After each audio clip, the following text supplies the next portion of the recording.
4-5 ఏళ్ల వయసు పిల్లలు. అమ్మా నాన్న ఇదే వారి ప్రపంచం, అన్న అక్క ఇదే వారి లోకం. అమ్మా నాన్న అనే ప్రపంచం నుంచి వాళ్లకు బయట ప్రపంచాన్ని పరిచయం చేయాలి. 3-4 గంటలైనా అమ్మ కనిపించకపోయినా ఉండగలనన్న నమ్మకం వాళ్లలో కలిగించాలి. అమ్మ చెప్పే ఊసులే కాదు, నాన్న చెప్పే కథలే కాదు, తను ఊకొట్టడానికి ఇంకా బోలెడన్ని ఉన్నాయన్న నిజాన్ని కొంచెం కొంచెంగా గ్రహించేలా చేయాలి.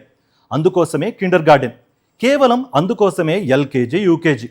ఈ ప్రపంచాన్ని సరికొత్తగా పరిచయం చేయాల్సిన ఆ యూకేజీనే ఆ చిన్నారి గుండెల్లో టీచర్ అనే భయాన్ని నింపేసింది.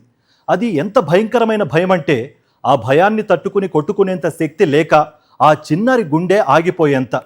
పసిపిల్లల నవ్వులతో, కేరింతలతో, అల్లరితో నిండిపోవాల్సిన యూకేజీ క్లాస్ రూమ్లోకి అంత భయాన్ని తీసుకొచ్చిన పాపం ఎవరిది? అంత చిన్న వయసులోనే ఏవేవో నేర్పేయాలన్న ఉపాధ్యాయులదా?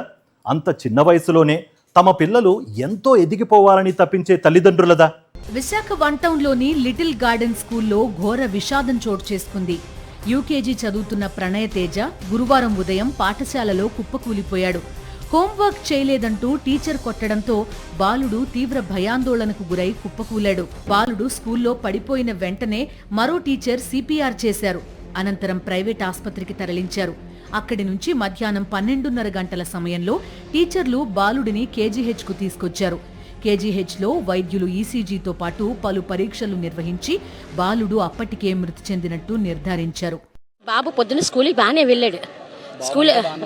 బాబు చాలా బాగున్నాడు. ఒక జ్వరం లేదు, జలుబు లేదు, దగ్గు లేదు, ఏం లేదు, బాగానే ఉన్నాడు. స్కూల్ బాగానే వెళ్ళిపోయాడు. 11:30 పావుతకు పని ఈ టైంలోని ఫోన్ చేయకుండా హాస్పిటల్ తీసుకెళ్లిపోయారు. తర్వాత పిల్లలు చచ్చిపోయిన తర్వాత అప్పుడు ఫోన్ వచ్చింది మాకు, అంతే. 10వ తరగతి విద్యార్థులు అత్యంత ఘోరంగా ప్రిన్సిపల్ ని కత్తితో పొడిచి పొడిచి చంపిన దారుణం నుంచి తెలుగు ప్రజలు తేరుకోకముందే టీచర్ భయం ఒక చిన్నారి నిండు జీవితాన్ని మింగేసిన ఘోరం చోటు చేసుకుంది. హోంవర్క్ చేయలేదు, టీచర్ ఊరుకోదు, కొడుతుంది.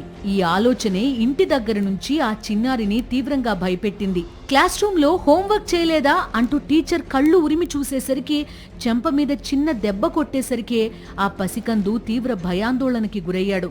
ఆ భయమే చిన్నారి ప్రాణాలు మింగేసింది. యూకేజీ విద్యార్థి హోంవర్క్ చేయకపోతే నేరమా? అసలు ఎల్కేజీ యూకేజీ ఉద్దేశమేంటి? 4-5 ఏళ్ల పిల్లలని మెడిసిన్, ఇంజనీరింగ్ కోసం రెడీ చేయడానికా కిండర్ గార్డెన్ ఉన్నది? కాదు కదా. కేవలం స్కూల్ని పిల్లలకు అలవాటు చేయడానికి. అమ్మ నాన్న ఇల్లు మాత్రమే ప్రపంచం కాదు, ఇంకా చాలా ప్రపంచం ఉంది అనే విషయాన్ని కాస్తగా పిల్లలకు చెప్పడానికే కిండర్ గార్డెన్.